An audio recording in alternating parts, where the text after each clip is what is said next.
ये ज्योग्राफी के 12th class का ह्यूमन डेवलपमेंट पार्ट जो है 04 माने चौथा ही पार्ट है। तो उसमें का आज हम आपको बताने जा रहे हैं अप्रोचेज ऑफ ह्यूमन डेवलपमेंट, यानी मानव विकास के उपागम क्या है। मानव विकास के उपागम का मतलब क्या होता है? जैसे हम जानते हैं ये शब्द जो है अप्रोच या उपागम, अंग्रेजी में या हिंदी में किसी ढंग से शब्द को समझना पहले जरूरी होता है। अप्रोच माने जोड़ने वाला, उपागम का मतलब ही यही होता है। जैसे बड़ा कोई रास्ता मेन रास्ता है, उसमें छोटे रास्ता जो है वो छोटा किसी मोहल्ला से किसी गांव से ले आके बड़े रास्ता में जोड़ देते हैं, या कहीं भी छोटा रास्ता एगो बना के बड़ा रास्ता में मेन में जोड़ देते हैं, तो उसको अप्रोच सड़क कहा जाता है, अप्रोच रोड कहा जाता है। उसी तरह से ये मानव विकास है, ये मानव विकास को समझने के लिए क्या तरीका है, कौन चीज को देखेंगे तो हम समझ जाएं कि हाँ मानव विकास इतना हुआ है या पूरा डेवलप है या अविकसित है। इन चीजों को समझने के लिए ये 4 नजरिया है, समझिए। सबसे पुराना तरीका है इनकम अप्रोच, आय उपागम। माने अब आप समझ गए कि मानव विकास उपागम क्या है। तो मानव विकास को समझने का तरीका है। आप दूसरा तरीका से भी समझ सकते हैं। जैसे अगर किसी व्यक्ति के बारे में हमको पता करना हो, उसका जांच करना हो, तो हम कई तरीका अपनाते हैं। जैसे किसी से बात करके कुछ सवाल पूछ के और उसके बारे में पता कर लेते हैं। लोग लड़का देखने जाते हैं, लड़की देखने जाते हैं, तो उसको उसके शरीर को देखते ही है, उससे कुछ सवाल पूछते हैं। सवाल के जवाब से उनको पता चल जाता है कि लड़का बुद्धिमान है या लड़की बुद्धिमान है या पढ़ी लिखी है या कि नहीं है। तो उसी तरह से विकास को समझने का दूसरा तरीका भी लोग अपनाते हैं। मान लो कुछ लोग हैं कि रिटेन में लिखवाते हैं, तुम लिख के दिखाओ तो ये चीज कैसे लिखती हो, क्या पढ़ती हो। तो ये दूसरा तरीका हो गया। कुछ लोग और तरीका भी अपना सकते हैं। तो किसी चीज को समझने के लिए भिन्न भिन्न तरीका हम अपना सकते हैं। उसी तरह से अप्रोचेज ऑफ ह्यूमन डेवलपमेंट माने मानव विकास को समझने के लिए ये 4 तरीका है। सबसे पहले जो पुराना तरीका जो है उसको द इनकम अप्रोच माने आय उपागम कहा जाता है। इसका मतलब क्या होता है कि अगर किसी राष्ट्र का, ये राष्ट्र संबंध, अगर किसी राष्ट्र का इनकम ज्यादा है, आमदनी ज्यादा है, तो वो राष्ट्र ज्यादा विकसित है। जैसे जैसे आमदनी उसकी कम होती जाएगी उसको कम विकसित माना जाएगा। यही किसी परिवार पर ये हो सकता है, किसी गांव पर हो सकता है, किसी मोहल्ला पर हो सकता है। वो कितना विकसित है ये इस बात से पता चलता है कि उसके पास इनकम कितना है। हालांकि ये पुराना नजरिया है, लेकिन आज भी इसको देख के लोग समझते हैं। दूसरा है वेलफेयर अप्रोच। वेलफेयर अप्रोच क्या है? इसका हिंदी है कल्याण उपागम। मतलब ये सरकार से संबंधित है। सरकार जो है अपने नागरिकों के लिए कितना वेलफेयर स्कीम चलाती है। जैसे आजकल मान लीजिए कि कोरोना के बाद के समय में मोदी गवर्नमेंट ने निर्णय लिया कि राशन को दुगुना कर लिया जाए, अपने पब्लिक में बांटा जाए। तो ये वेलफेयर स्कीम है। लोगों को मकान बनाने के लिए, शिक्षा में सहयोग करने के लिए, या विभिन्न तरह के किसानों को 2-2 हजार रुपया पैसा आ रहा है। तो सरकार का ये वेलफेयर अप्रोच क्या है? इसका मानना है कि सरकार जो है अपने नागरिकों को कितना कुछ देती है। तो ये देने से पता चलता है, ज्यादा अगर दे रही है तो वो देश ज्यादा विकसित है, अगर कम दे रहा है तो कम विकसित है। ये भी एक विकास को समझने का तरीका है। और तीसरा है मिनिमम नीड्स अप्रोच।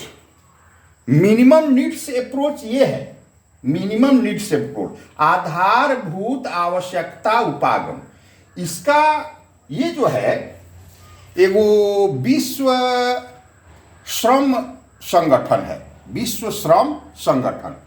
तो उसने कहा कि किसी देश के विकास को अगर समझना है तो आपको समझना पड़ेगा कि वहाँ के लोगों का जो मिनिमम नीड्स है, माने आधारभूत आवश्यकता जो है, वो कितना पूरा हो रहा है, कितने लोगों के पास ये पूरा आधारभूत संरचना उपलब्ध है। तो इसको देख के भी हम विकास को समझ सकते हैं। इसी प्रकार से चौथा जो है कैपेबिलिटी अप्रोच, इसका निर्माण इसका हिंदी होता है क्षमता निर्माण। कैपेबिलिटी अप्रोच का मतलब है क्षमता निर्माण उपागम। ये तो इसको दिया था अपने यहाँ भारत के ही डॉक्टर अमर्त्य सेन जो है, उन्होंने दिया था कि कैपेबिलिटी अप्रोच। कैपेबिलिटी अप्रोच क्या है? अब तो देखिए ये दोनों को या इसको और इसको जो है एक साथ समझ सकते हैं। वेलफेयर अप्रोच है कि सरकार फ्री में दे रही है, हम फ्री में अब उसका लाभ ले रहे हैं, उपयोग कर रहे हैं, हमको कुछ करने की जरूरत नहीं है, सरकार दे रही है, खाने के लिए दे रही है, मकान बनाने के लिए, शिक्षा फ्री कर रही है, बस फ्री कर रही है, वो जितना तरह का ये सरकारें जो है रेवन्यू की तरफ बांटती है कि ये फ्री वो फ्री वो फ्री, जनता को लुभाने के लिए, ताकि जनता हमको वोट दे। तो एक तो वो नजरिया उनको वोट देने का है, उसके लिए करते हैं, लेकिन ये वास्तव में कमजोर लोगों के लिए या जरूरतमंद लोगों के लिए वेलफेयर स्कीम चलना भी चाहिए। तो वो है, तो लेकिन ये फ्री से संबंधित है। और ये कैपेबिलिटी अप्रोच क्या है? मान लीजिए कि आप मंदिर के पास आते हैं, आपको भोजन फ्री दिया जाता है, भोजन, लेकिन वो क्या है? वेलफेयर स्कीम है। और अगर उसके जगह पर अगर कोई ये प्रबंध कर दे कि नहीं, हम किसी को भोजन नहीं देंगे, लेकिन भोजन कैसे कमाया जाता है, कहाँ से आता है, वो कमाने का तरीका, उसको उतना कैपेसिटी उसके अंदर डाल देंगे, उसको ऐसा सिखा देंगे कि खुद कमाने लगेगा, खुद अपना भोजन इंतजाम करने लगेगा। तो इसको कहते हैं क्षमता निर्माण। माने इन चारों तरीकों से हम ह्यूमन डेवलपमेंट को समझ सकते हैं। ये हो गया। अब इसमें मिनिमम नीड्स अप्रोच जो है उसको थोड़ा सा और डिटेल समझ लेते हैं।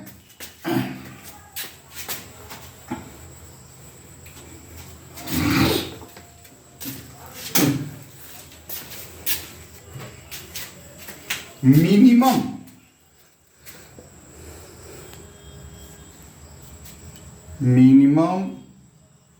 नीड्स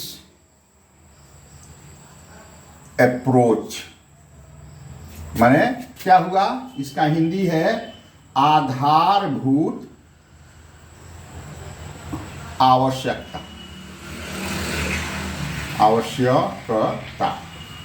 तो इसमें जैसे आधारभूत आवश्यकता में हम लोग पहले से मानते हैं कि भोजन,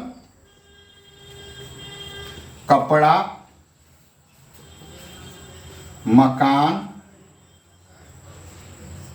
शिक्षा और स्वास्थ्य, ये पहले से इसको 5 गो को, पहले 3 गो को माना जाता था, भोजन, कपड़ा, मकान, यही जो है आदमी की मिनिमम आवश्यकता होती है, ये तीनों मिलना चाहिए। बाद में इस 2 गो को और जोड़ा गया, तो इसमें ये भी आ गया। अब जो है, जो ह्यूमन डेवलपमेंट से संबंधित आधारभूत आवश्यकता की बात आती है, तो उसमें ये कपड़ा को हटा दिया गया है, इसको काट दिया गया है, ये छोटी चीज है बहुत। तो अब इसमें क्या रखा गया है? भोजन, मकान, शिक्षा, स्वास्थ्य,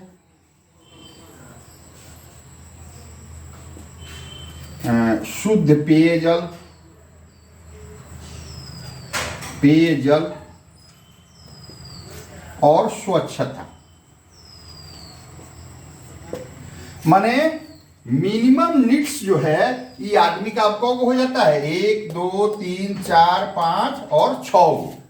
हर एक आदमी को इतना कम से कम सुविधा उपलब्ध होना ही चाहिए। उसको भोजन समय पर मिलना चाहिए, उसके रहने के लिए मकान चाहिए, और पढ़ाई करने का साधन या उसके विकल्प उसके पास जो है उपलब्ध होना चाहिए। इसी तरह से उसके इलाज का प्रबंध होना चाहिए। और नया में जुड़ गया है शुद्ध पेयजल। ये जो है देखा जाता है विकास का एक बहुत बड़ा मानक हो गया है आजकल कि आदमी के पास पैसा है, उसके पास घर भी है, उसके पास बहुत सारा साधन भी है, लेकिन पीने के लिए उसके पास शुद्ध पानी मिलता है कि नहीं। इससे विकास का पता चलता है। और तीसरा ये अलग जो जोड़ा गया है स्वच्छता।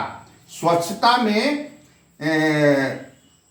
मैंने ये आता है पहले तो जैसे ये गवर्नमेंट का जो है स्वच्छ भारत स्कीम जो चला है सबको लैट्रिन बनाने का, तो वो तो एक है ही है, लेकिन अपने परिवेश को स्वच्छ रखना, अपने को स्वच्छ रखना, ये भी मिनिमम नीड्स अप्रोच के अंतर्गत रखा गया है। तो इन चीजों को ध्यान देके हम ह्यूमन डेवलपमेंट को समझ सकते हैं। बस, धन्यवाद।